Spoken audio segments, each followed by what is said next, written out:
Welcome to a new deep dive from AI Unraveled. Great to be here. This is the show created and produced by Etienne Newman, senior engineer and passionate soccer dad from Canada. That's right. And hey, if you're finding these insights valuable, please do take a moment to like and subscribe on Apple. It really helps. It does. So today we're tackling, well, just a fascinating range of recent happenings in artificial intelligence. It feels like things are moving faster than ever. Absolutely. It's like every day brings something new. We've gathered some of the most significant stuff from the big debates shaping AI's future. Right. Things like regulation to its, tangible impact, like online safety, healthcare breakthroughs. The global investments are huge right now, too. Exactly. And even the really ambitious stuff, like maybe bringing back extinct species. That one always catches my eye. Definitely sci-fi territory becoming, well, maybe real. So our mission today, really, is to cut through all that noise. Yeah, distill it down. And deliver the key insights, give you a clear, hopefully engaging understanding of what truly matters in this rapidly evolving field. Sounds good. And yeah, it is dynamic. I think what's immediately apparent is this ongoing discussion. How do we navigate AI's potential? Right. While also thinking about the bigger picture. The implications. Exactly. And that tension really comes through when you look at regulation. Totally agree. Our first deep dive actually takes us right there to Capitol Hill. Okay. Leaders from OpenAI, Microsoft, AMD, CoreWeave, the big players. The ones building. They were recently sharing their perspectives with a U.S. Senate committee talking about AI governance. Right. And their primary message, from what I saw, was leaning towards light touch regulation. Light touch. Explain that a bit. Well, their core argument is that if you make the rules too strict, you could actually stifle the innovation that's driving all this progress. Okay, so hurting the progress itself. Yeah. They believe a more flexible approach is, essential, especially for the U.S. to maintain its competitive edge globally. Right. They weren't just talking about the AI tools themselves, were they? No, not at all. It's also about building the infrastructure, the data centers, the compute power. And the talent.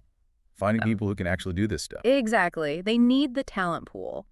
And their view is that well-considered, maybe lighter regulation could actually help growth in those areas. Okay. And you mentioned the global edge. Did China come up? Oh, definitely. That was a significant undercurrent. In their testimony, sure, but also in the senators' questions. So a worry about falling behind. A clear apprehension, yeah. That if the U.S. gets bogged down in, overly burdensome rules, other countries, China specifically mentioned, could gain a, significant lead. So it's this constant balancing act, isn't it? Absolutely. Fostering innovation, staying competitive, but also dealing with the real questions about safety and ethics. That's the tightrope. And this regulatory discussion, it feels like it's really just getting started. Yeah, I think we'll be talking about this for a while. No doubt. It's going to shape AI's trajectory. Okay, so maybe shifting from those high-level policy debates to how AI is starting to affect our, daily lives. Online safety is a good example. Yeah, this is where it gets tangible, right? Google Chrome is integrating Gemini Nano, their AI model, directly into the browser to help protect against scams. That's right, starting with tech support fraud, I believe, in Chrome 137. Yeah, if you have enhanced protection mode turned on. So how does it work? How does AI in my browser spot a scam? So basically, Gemini Nano analyzes the web page content right there on your device in real time. On my device, not sending it off somewhere. Initially, no. It looks for patterns, signals often linked to tech support scams, urgent warnings, asking for info, weird pop-ups. Okay. If it spots something fishy, then a small piece of info goes to Google Safe Browsing. Just for verification. Ah, like a double check. Exactly. And if it's confirmed, boom, you get a warning right there. Huh. So it's kind of like having a little AI guardian watching over your shoulder while you browse. Pretty much. Yeah. And doing that first analysis locally, that's key. Why? Speed? Privacy? Both. It's faster, obviously. Yeah. And much more private because your whole browsing history isn't constantly being uploaded. Right, that makes sense. Plus, it gives proactive protection. It might catch new scam tactics before they even hit the block lists. And Google's planning to expand this. Yeah, they mentioned bringing it to Android, tackling other kinds of scams too. Could be a big improvement for online safety overall. That really does sound like a valuable application. Okay, so from digital well-being, let's pivot to physical health, AI in healthcare. Tell us about this Face Age tool. The name alone is pretty intriguing. It is, isn't it? Researchers at Mass General Brigham developed it. It's an AI algorithm, and it analyzes facial photos. Just regular photos. Yep, to estimate a person's biological age, which isn't necessarily the same as their, chronological age. How many candles are on the cake versus how the body's actually aging. Exactly. And the really fascinating part came from their study published in the Lancet Digital Health. Okay. They found that cancer patients often had a face age older than their actual age. Really? So like accelerated aging showing up in their face. That's the implication. Yeah. And crucially, this older face age correlated with survival outcomes. Wow. That's powerful. It's pretty significant, yeah. It suggests face age might reflect underlying health factors, resilience, things that affect how someone responds to treatment. Huh. They also found it could help clinicians predict life expectancy better for palliative care patients. So just from a photo, potentially. Yeah. Clinicians could get extra insight, maybe help personalize treatment. That's the potential, yes.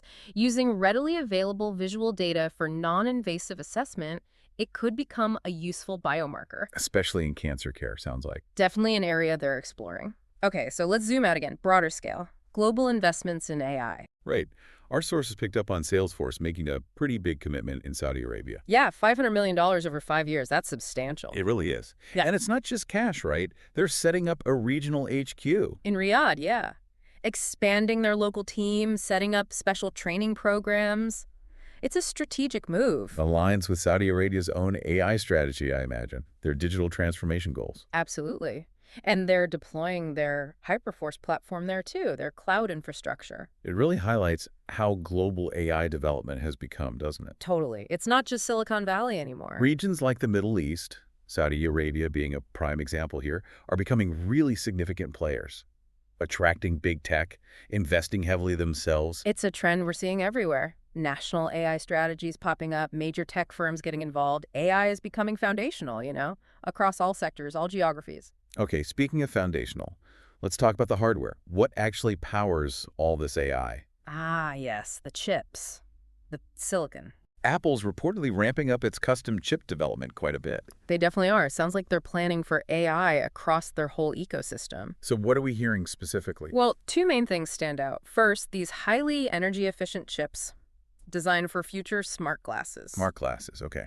Low power is key there, I guess. Hugely important. Minimize power drain, handle things like camera control efficiently. Production might start late 2026, maybe 2027, leveraging Apple Watch tech, perhaps? Interesting. Custom silicon for glasses. Nah. That's a glimpse into the future. What's the other focus? The big stuff. More powerful chips for AI servers to run their Apple Intelligence platform. Right. The cloud side?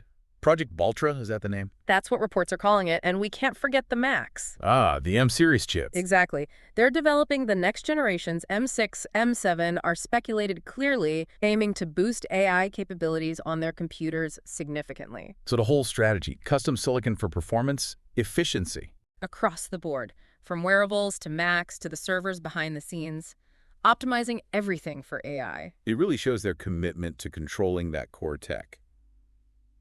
Okay, switching gears. Different kind of tech power. Digital currencies. Meta's dipping its toes back in. Yeah, cautiously it seems, exploring stablecoins for payments within their ecosystem. Stablecoins. So less volatile than things like Bitcoin. Right, usually pegged to something like the US dollar. And the initial focus seems pretty specific.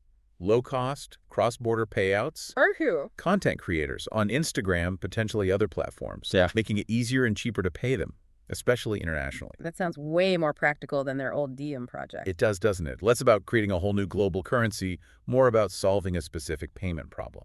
Using stablecoins to streamline those international transactions, cut fees maybe? That seems to be the idea. A pragmatic reevaluation shows that even after Diem, they still see a potential role for digital currencies. Interesting. Okay, now for something that sounds very cutting edge, AI agents doing their own research. Web thinker. Yeah, this is fascinating stuff from researchers in China. Renmin University, BAAI, Huawei's Poisson Lab. Okay, what is web thinker? It's an AI agent framework. The goal is to let large reasoning models, the really smart AIs, do their own in-depth web research. So the AI asks a question, and then goes and finds the answer online itself. Pretty much. It can dynamically search the internet, navigate web pages, pull out the info it needs, Whoa. and then draft a report or summary, all within its own reasoning process. That's a huge step, giving these powerful models their own research assistants, essentially. Exactly. Could dramatically speed up research, make AI less reliant on humans feeding it information, more self-sufficient. The potential for accelerating discovery there seems enormous. It really does, leading to maybe AI research assistants tackling really complex tasks autonomously. Okay, but that increasing sophistication, Yeah. it also creates challenges, right? Like on social media. Ah, yes. The bot problem. Our sources mentioned Reddit is planning to enhance verification, trying to spot human-like AI bots better. Exactly. This came after some unauthorized experiment apparently deployed some pretty convincing bots. Yikes. So Reddit wants to get better at telling real users, apart from AI bots designed to mimic humans, bots that might manipulate discussions or spread bad info. But they still want to protect user anonymity. That's a core Reddit thing. That's the balancing act for them. They're reportedly looking at maybe using third-party verification services to help. It really highlights that ongoing battle, doesn't it? AI gets better at sounding human. Platforms need better tools to spot the fakes, to maintain trust and authenticity. It's a crucial fight for online communities. Yeah. Okay, finally, let's hit the really imaginative topic. Using AI to bring back extinct species. De-extinction. Yeah, still sounds like pure sci-fi sometimes. But AI is actually playing a key role. A huge role across pretty much the whole process. Like what? Well, reconstructing ancient DNA, which is often really fragmented and degraded, AI helps piece it together. Predicting gene functions in these extinct animals. Optimizing the gene editing needed to, say, put mammoth traits into an elephant relative. Wow. Complex stuff. Very. And even modeling the ecological impacts. What happens if you do bring a species back? How does it fit into today's ecosystem? AI helps model that too. We're seeing actual companies working on this, right? Colossal Biosciences. Yep, they're famously working on the woolly mammoth, the dire wolf. They even have commercial spin-offs in mind. And others like Revive and Restore focus more on endangered species. Right, using similar genetic rescue techniques for species still around but struggling. Different approaches, same underlying tech potential. It's incredibly ambitious. Yeah. But there must be huge challenges. Oh, absolutely. Massive technical hurdles still, big ecological questions, and of course, serious ethical considerations. Animal welfare, resource allocation, disrupting ecosystems. All need careful thought. But the flip side is the research itself. It's driving innovation in genetics, conservation tech, stuff that helps us now. And for anyone really interested, there's an ebook on this. Yeah, sources mentioned one on Google Play for a deeper dive into de-extinction. Amazing. It's just remarkable thinking about the breadth of AI we've covered today. It really is. From government regulation debates all the way to reconstructing ancient DNA. AI's impact is just profound. And spreading everywhere. We also saw glimpses of other things. FDA talking with OpenAI, Meta getting a new head for FAIR, Amazon's Kiro coding app, Shopify's Sidekick getting smarter. Augment Code's remote agent, Amazon's listing tool, Hugging Faces agent. It's a whirlwind. Definitely dynamic.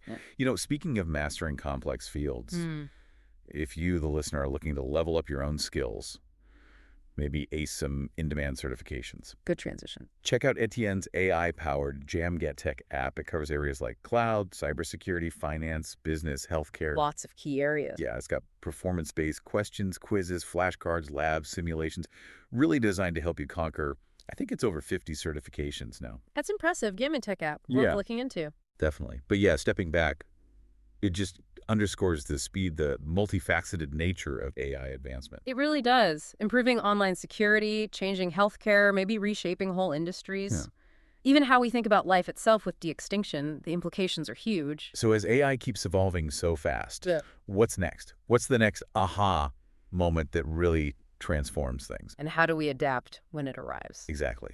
Something to think about. We definitely encourage you to keep exploring this fascinating, ever-changing world of artificial intelligence.